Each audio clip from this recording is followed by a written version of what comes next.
thank you to everybody for coming. This is a 2-day summit. It is Unleashing Potential.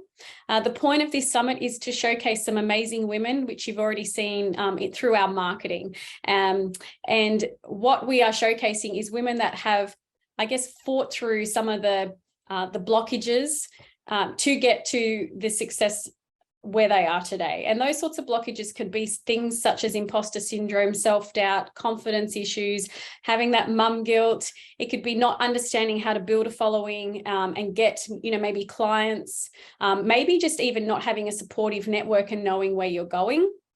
And also, I know I've got a lot of mums out there that are trying to get back into the workforce and think, well, who would hire me? Because I don't know anything, which is, unfortunate, because you do know so much, and everything that you've been doing, all these life skills, and then even prior to that, they still exist. And there is so much opportunity out there. So the Sisterhood Collective exists for that very reason. It is an opportunity for us to unite. It is an opportunity for us to share information, share resources, collaborate so that we can get, further exposure.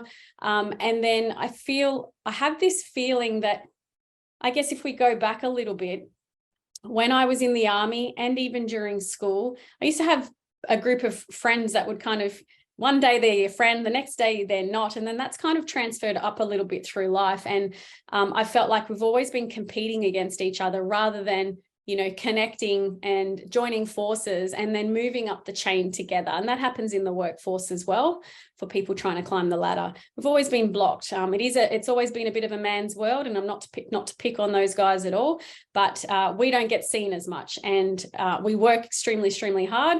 So we want to give you those resources and opportunities and share from other people that have faced that, how they've overcome that as well. So that's why the Sisterhood Collective exists. We are launching our business this, weekend, but it's not even the weekend, over the next 2 days. So you'll start to learn more about it as we go. And it may be something that resonates with you and you want to be a part of, but there'll always be free resources as well. But without further ado, I'm going to introduce our very first speaker for today, for the summit, totally. We have Jolene all the way from the US. I feel like we're on a stage. Yeah. And Jolene is a very successful businesswoman, a extremely loving and doting mother and wife. She's a mentor. She's also helped me through some times as well. And she's just launched her most recent business, which is Hight PeakMentoring. I want to make sure I got that right, because I remember when we were going through namings for you. So, but I'll hand over to you, Jolene, and just tell us a little bit about your story and your journey so far. Yeah, sure. Thank you for the introduction. So I am a mom of 3. I have a 16-year-old, a 6-year-old, and a 4-year-old. I had to think about that after so many kids, you lose track of it all. And as was alluded to, I'm a multiple business owner. I own 2 fitness locations, my recent business mentoring company, a real estate management company, but I describe myself as an accidental business owner because I never intended to own any businesses. It wasn't what my family did. I come from a family of teachers, professors, everybody did that. You worked, 7 a.m. to 3 p.m. and you had summers off. And I also was a teacher for 12 years. So a little bit of my background in why I love mentoring and educating so much. I left an unhealthy relationship about 13 years ago at this point, that kind of set me on the road to owning businesses. I ended up meeting my current husband at a gym, and fast forward a few years, we actually purchased that gym. Funny story how it happened. The owner decided, he was working out with my husband one day to say, hey, do you want to buy a gym? My husband texted me and said, hey, do you want to buy a gym? I'm like, sure, we get to work out with our friends. It'll be fun. Anybody starting a business, that's not how it works. It was a little bit of a disaster at first. But we bought that when my almost 7-year-old was 10 days old. Oh, Fast wow. forward. Yes. Holding a baby. I think one of the biggest things that I am not proud of as a mom is that I was kind of running the gym at that point already before we bought it. And I was answering text messages to people in the hospital bed after having him. So fast forward a few more years, we decided to open another location, sold the first one, partner with people to open some more, leads me to where I am today. That's a quick and dirty version of the story. It's interesting because technology, has pros and cons with it too, right? You're really, like, for example, Tegan's over in Thailand and doing a bit of work. So how amazing that you could be anywhere in the world and still operate a business, but at the same time, it can prevent you from having that moment that you feel like or want to be, in your case, maybe sharing that time with your baby and experiencing everything in that moment. And you feel that mum guilt which is where we're going to go, I suppose. So it's got the pros and cons, the technology. But I guess that's where boundaries come into play, right? Yes, exactly. I was terrible with boundaries for a very, very long time. I'm not afraid to admit it. It's why I really want to help people set boundaries, because I recognize, looking back now, I missed so much for my son that I didn't miss for my 4-year-old daughter. And there's the guilt over that, but setting the boundaries to where I'm comfortable with being a mom, but also wanting a career. Like, I want to work. I love to work. I like to help people. I'm not afraid to say that I want to be successful and make money. And having boundaries in both places is important for me. Mm. Well, look, tell me a time that you can, other than the little one in the hospital bed, where maybe you felt a sense of self-doubt or even, maybe imposter syndrome, or you were lacking confidence to take a leap into a different pathway. Okay. So I think the biggest, my biggest imposter syndrome might have been when we got shut down during COVID, right? I sat there and I looked around me and I had no idea what to do. I had no idea if my business was going to survive. I had no idea if I was a strong enough leader, right? So before, it wasn't really hard. I mean, running a business is hard, but I wasn't ever faced with any challenge like I'm going to lose my business. And I remember that somebody said to me, one of my mentors said to me, like, you can either give up right now or you can fight like hell to keep this. Right. And so that has resonated in my head almost every single day since then. Because I either could feel like an imposter and just do nothing, or I could rise to the occasion and work on those things that I was terrified of, but I knew I had to do. It's funny. I think entrepreneurs are so passionate and they don't actually understand, we don't understand the word failure. I know for me, it absolutely just doesn't exist. I'm like, I'm going to do anything or find an alternate method or think outside the box, but there is always going to be a solution. I just haven't found it yet. Yeah. So, but because we are like that as well, one of the things that I find we do is we don't take no for an answer. So then we work and work and work and work until there's nothing left. So what do you do because I know you're a workhorse. I mean, I've seen your schedule that's coming up even in the next month, and you're flying all over the world. You've got speaking gigs everywhere. So what do you do to, I guess, manage it all? Okay. So to manage it all, it sounds really simple when I say it, but I am very, very scheduled, right? So almost every minute of my day is scheduled, time blocked.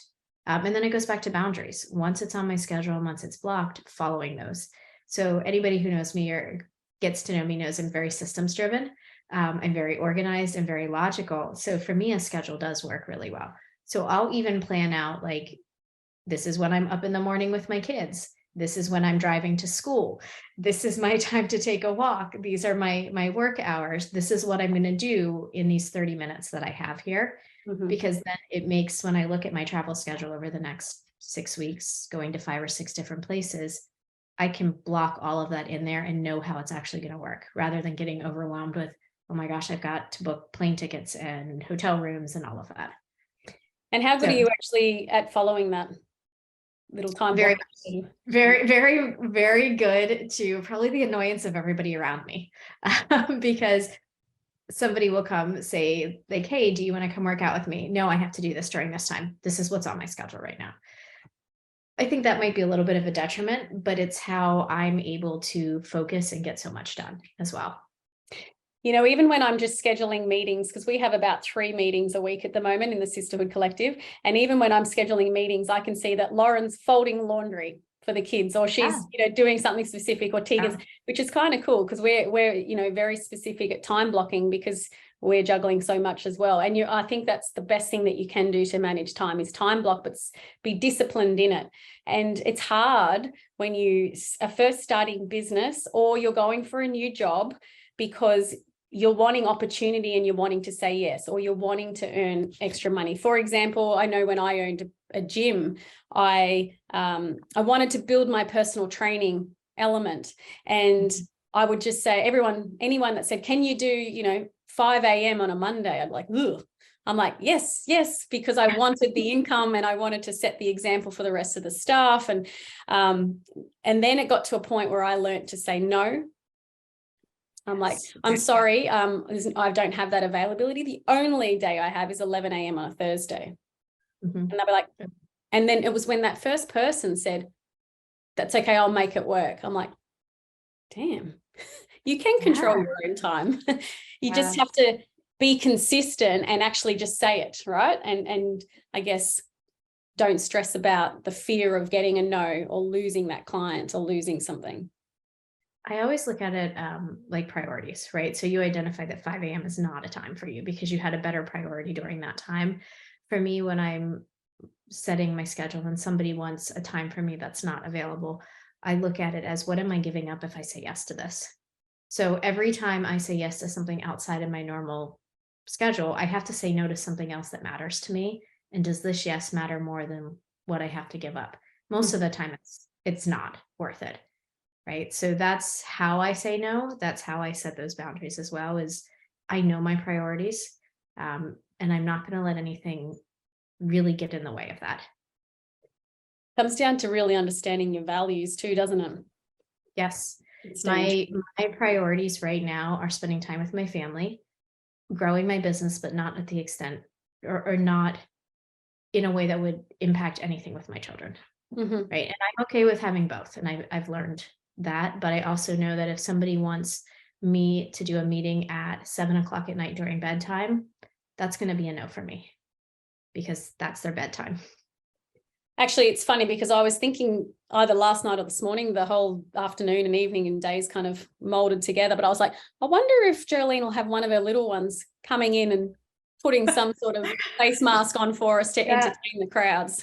Yeah, so I actually bribed my 4-year-old. This is mom's story. I bribed my 4-year-old with $10 to stay out of my office while we were talking today, because it's the only way she would let go of me, because this is an evening, but this was important to me to talk to other women. So this priority, I was good with that. But I did have to bribe her, and I'm fine with that.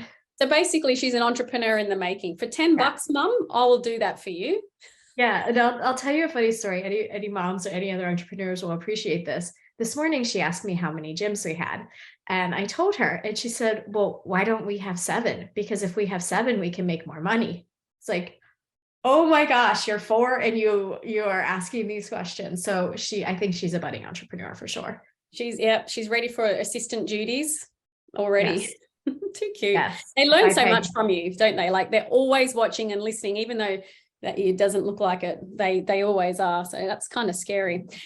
So Jolene, just going back to your scheduling and time management, because that's one of the biggest struggles that a lot of us have. Do you have some apps or like what are your techniques and strategies you're using to manage your time? Yeah.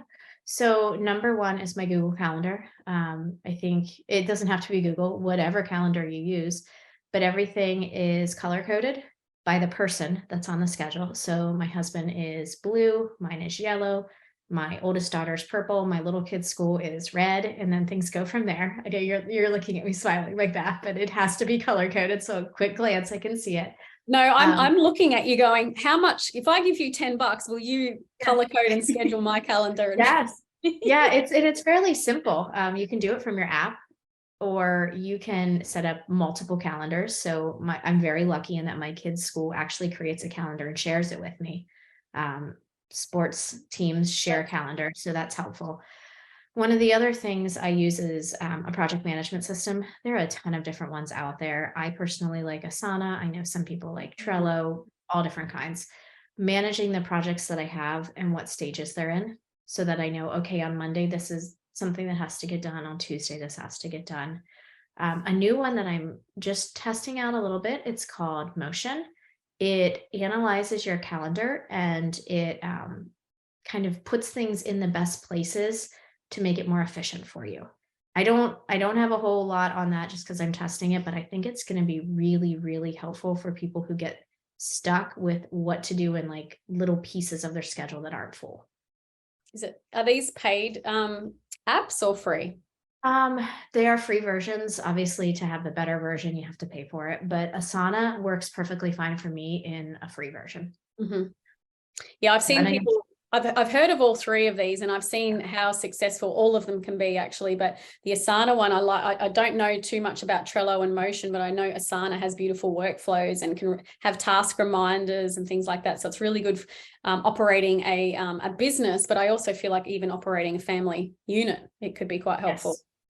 Yeah, and there are calendars out there, but I haven't found anything better than Google because it's free. And I am very old school. I actually use a paper planner for my day-to-day activities. So I write everything, my top 3 priorities at the top of the day. I don't stop work for the day until those top 3 priorities are done, unless it's something unrealistic, like the website is down and I can't complete the task, right? But those are my top priorities. I feel like we've been trained at the same school, because I'm exactly the same. I'm old school, could have something to do with my age, but let's not go there. Very much so. But I've got my Post-it notes, I've got my books, which I take absolutely everywhere, even on the plane. I've got papers, and I like paper. I get sick of being on this phone all the time, and I write, and I'm exactly the same. 3 tasks. That's all I've got to do. And if you can do that in one day, then it's a successful day for me. And I can knock off by 10 a.m. Yes. No, I mean, that would be fantastic. I also, at the bottom of those 3 tasks, I have my running task list, and it's prioritized in order. Like, okay, I get these 3 done. This is what I'm going to do next. I feel like there's a nice little business opportunity for you there, because you seem extremely organized. I feel like I'm chaotically organized, but you've got something going on there. I think we could all learn from. We might have to get you back on to go through some good scheduling workshops or masterminds. Maybe we can do something. I would love to do that. Yeah, I love that. So here's a question for you too. I mean, I went away for the week last week. Hardly a holiday. It was a little bit chaotic as well. But you're going away on a holiday, and I know recently you've been talking about planning a holiday. Yes. But I know for me that I work like crazy before I go on holiday. I do a little bit on holiday, and then afterwards it's like I haven't been on holiday. I've like hit like a freight train with all this work again. So have you got something that works for you? Because you have got a lot of trips that, some of them are working, but also holidays. And of course, with 3 kids and a hubby, it's really hard for you to continue working and be on a holiday and be present. So have you got any tips and tricks for us there? Yeah. So when I am on my family vacations, I do completely log out. I take that time. When I'm on a working vacation, I will still continue to do a lot of it. I actually learned and was inspired by one of the speakers that you have as well. She's in the room right now, with how to structure all of this. So I am a systems and SOPs. Everything has its place. Everything has an order. And so what I do is I have very clear operating procedures for everything that goes on in my business. I have very clear systems and processes for how they're supposed to happen, what to do if things go wrong, who to contact. That's not me, right? I have multiple people in my business that I employ. I have one person who directly reports to me. So from that person, if there's an emergency, yes, they get me. If not, they know what to do without me. I don't need to go into my main business every day. I really don't. Yeah. I just like the people, so I do. And then from there, once I have my systems and processes, it's the training and then either delegating or outsourcing. Mm-hmm. So if I'm going to turn off my phone and if I'm going to completely disconnect for 10 days, they all need to know exactly what to do for those 10 days so nothing falls apart. But at the end of the day, it comes down to, do you have the correct systems in your business? Do you have the right people implementing them? And that, I mean, if you've got the right systems and processes in place, and yes, you're right, there is one of the other speakers in there that has absolutely drilled that into us for the last 4 years. Yes. Thanks, Kalita. Yes, thank you, Kalita. We know you're there. So as part of scaling up your business, it comes down to actually building an audience. Now, it's not about how many followers you have. It's about how many. You might only have, 150 or 100 or 200 followers. None of that really matters. What matters is the engagement that they have. But Yeah. as you scale up and you do get that broader exposure and you do build a larger audience, you're going to get people that start to criticize and have opinions that are differing to you. So how do you deal with any sort of criticism or negativity that comes, through the social media or emails as you're getting, more exposure? Right. I did not used to be good at this. I used to really take it to heart, and I used to think, oh, they're personally criticizing me. They're putting down my family. They're putting down my lifestyle. But what I realized is they don't actually know me as a person, even though they know my social media version, which is, it's me, but it's not me as a person, a friend, a mother, whatever. They don't know my kids. They don't know my story or my history. They don't know my long-term goals or my vision, and they don't make the decisions about what's right for me or my family or my business. So I have to remind myself that their version that they have in their head of me isn't necessarily the version that exists of me, right? Even if they see everything I put out on social media, and that is me, but their version is different because we all see each other differently. And at the end of the day, I don't really care if they don't like me, right? The people that I want to reach are the people that need my help, that are my ideal client, and then my family. Mm-hmm. Here's a question, and I'm coming left field here because I want to get a little nugget from you, and you're not going to be prepared for this, so brace yourself. Okay. Tell me a breakthrough moment in your business that has allowed you to significantly increase either the revenue in the business or your personal income. Okay. A breakthrough in my business. So I'm going to have to say it was, what are we at? 2023 right now? It was about 3 years ago. I looked at my business and I was like, these are not the people I want to serve. This is not who I want to work with. And I went back and I identified my perfect client. And I looked at what are their problems. I wasn't solving the problems of the people I wanted to work with. So I needed to create services and products for those people. And we've tripled our revenue since then, since I did that.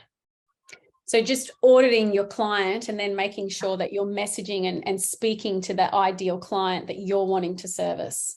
Yes. Yeah. So if I go back in my main business, and I look at the clients that were there 3 years ago, very few of them are left today as continuing clients, because we really honed in on the type of person that I wanted to work with, what their problems were, and how to reach them. So do you have a broad kind of avatar or, ideal client, or are you trying to, niche it down into one area at a time? So fairly niched in each business. Every business that I have, and the further along that I go and the more confident I become as an entrepreneur, the more I niche down even further, because I recognize that my passion is helping a very specific type of person, and I can speak to them and I can solve their problems, which means they're going to want to buy from me much more at that point. Yep. It's funny. I was just talking to someone yesterday saying that you're trying to market so broadly that so are your competitors. They're all marketing the same things. Like, you need to find one thing that you want to fix, or provide some sort of solution to, and literally just talk to those people. And that it might be 12, but 12 more people or 12 more clients in your business is better than 80 people, 100 people, 1,000 people that aren't listening to you. Yep. And I'll give you an example so people can kind of understand my example. So in our fitness businesses, 3 years ago, we were very much a large group facility. We reached everybody from 20 to 45, male, female, anything. And I looked around and I was like, this is not who needs our help. So we niched it down to our avatar client is women between the ages of 35 and 50. We'll go up to 60.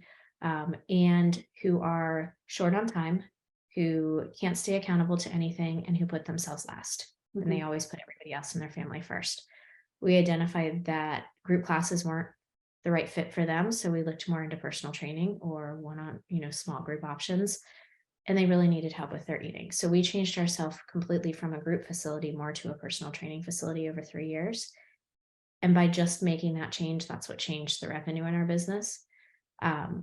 For my mentoring business, I have a very specific type of client. I'm not going to be working with 20-year-old men. That's not who I can relate to and can solve the problems. I want to help women who don't necessarily believe in themselves and who have all these outside challenges, family, imposter syndrome, and work with their businesses. So each one has kind of a specific target. So I'm assuming that's what's led you to establishing Hight PeakMentoring. So tell us a little bit about that business, but also, Jolene, tell me a little bit about what gave you the confidence to go out there and build or start building this mentoring business. Yep. So Hight Peak, the name actually comes from the fact that I love the mountains, and I want women to strive for high goals and reach the peaks in their business that they want. And my dream is to live in the mountains of Colorado. So it kind of all tied together. That's where the name came from. But really the reason I wanted to start it is I looked around in my community, and not just in my community, but everywhere else, and noticed that there was a need for a focus on women entrepreneurs, especially, parents who might think, well, I have a full-time job. I have 3 kids. There's no way I can make this work, knowing that it doesn't have to be big. You don't have to have $1 million company to start with. You can start small, build it to be what you want, and still keep the life that you want as well. And so that's really how the business started, is to not just help people start, but also those parents and the moms in particular who are struggling with, they're missing their kids' sporting events. They're, getting up at 4 a.m., not by choice, which I know if you know me, I like to get up at 4 a.m., but they're getting up at 4 a.m., not by choice, so they can get a few extra hours before they have to take their kids to school. They're running exhausted. They're forgetting things. And I solved it for myself, and I know that I can help other people solve that. And it breaks my heart when I see parents say, like, I missed my kids' basketball, every single basketball game this season because of my job. And their kid's upset and they're upset, and there is a better way. And so sorry, love, keep going. No, that's okay. That's where the whole reason for it came from. So what are some of the services and support that you provide in Hight PeakMentoring for women? Yep. So the primary service is we start with one-on-one for a minimum of 16 weeks, really to look at your specific case, because everybody's very different. And I don't want to just say, all right, here you are, you're in a big group of people, without talking one-on-one to somebody. They need the support of the group for sure, but they also need that guidance for their action plans. And then from there, we continue on one-on-one, or we move to more of a larger group setting.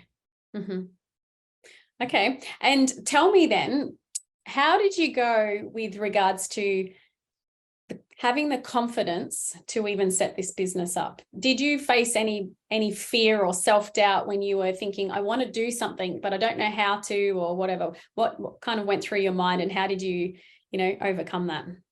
Right. And I ask you because there's so many women out there that want to start something. They want to start a business, but they just don't know where to go or how to start. Yeah. I'm terrified of failure, just like anybody else. But I think one of the things that I understand is that you can't really grow as a person unless you fail sometimes. So I went into this thinking, all right, I have a great idea. I have, the systems behind it. I have a lot to learn, and I'm going to fail along the way. And I have a great group of support system to help me with this. But it's still scary, right? It doesn't mean it's not scary. It doesn't mean that there's not that doubt in your head. But what happens if it goes wrong? Nothing, right? I learn from it and I try again. So I always like to look at it that way. Like, I'm going to fail.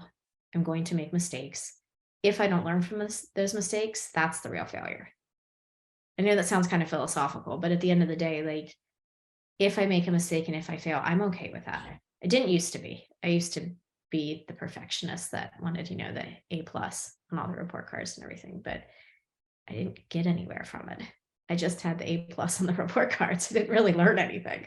Yeah. So I didn't have those. It's kind of a roundabout answer, but honestly, at the end of the day, it's looking at it and saying, like, nothing's going to change unless I do something. If I want to do this, I have to take a step, and it might be small. Maybe the first step is picking out the type of client I want to work with. And then I think about that. And then the next step is maybe coming up with a name. So very small steps along the way. And what's your support network like? Well, you are one of my amazing support people. A lot of other women, mostly business owners, who, I can bounce ideas off of.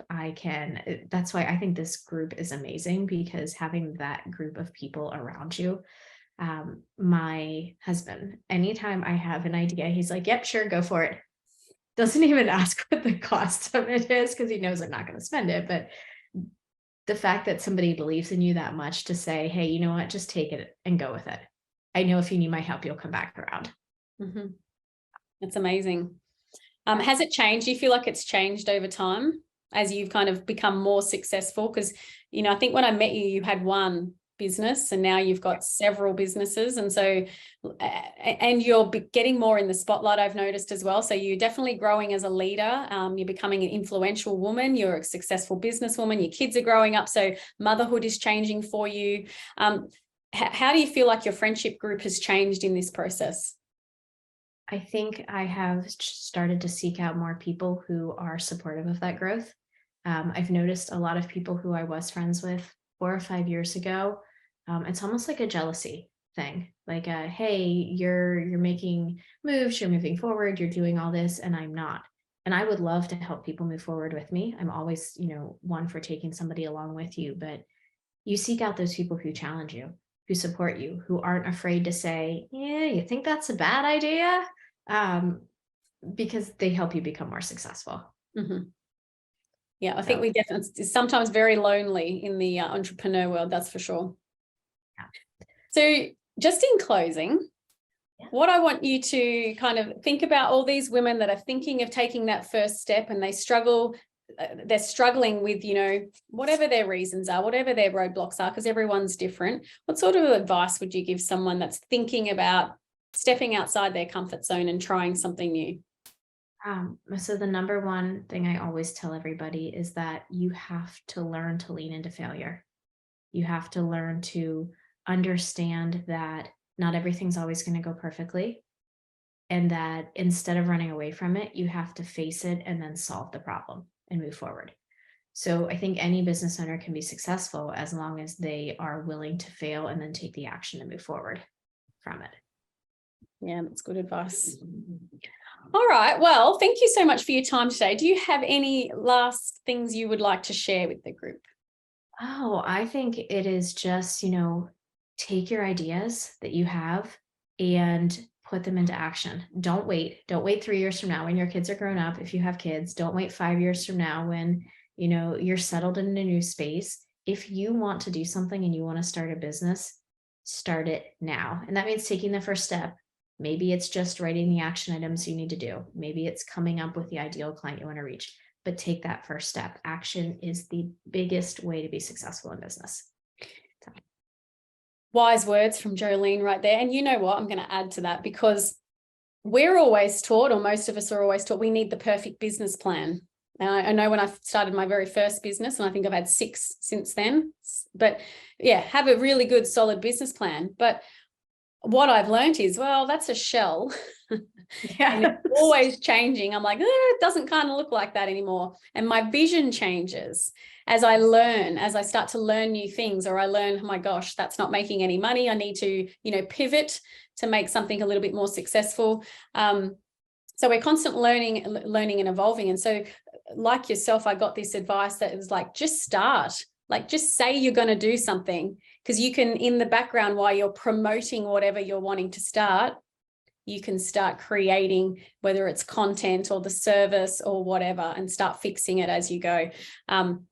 Because once you've committed, you're going to work like crazy to make sure, because it's your credibility on the line, right? Exactly. And I'm going to add to that. If you don't know where to start and you don't know what action items to take, find a mentor in your field, somebody that resonates with you, who can help keep you accountable to that, right? Or find an accountability partner, somebody who you can say, this is what I'm going to do. And they're going to help keep you taking action. That came out completely not the way that I meant to come out, but hopefully everybody understands. Yes. Keep taking action. They will be there to make sure that you keep moving forward with it, and probably help you avoid a lot of mistakes along the way. Yep. Yeah, cool. All right. Well, thanks heaps for your time today, Jolene. It's been great having you on stage.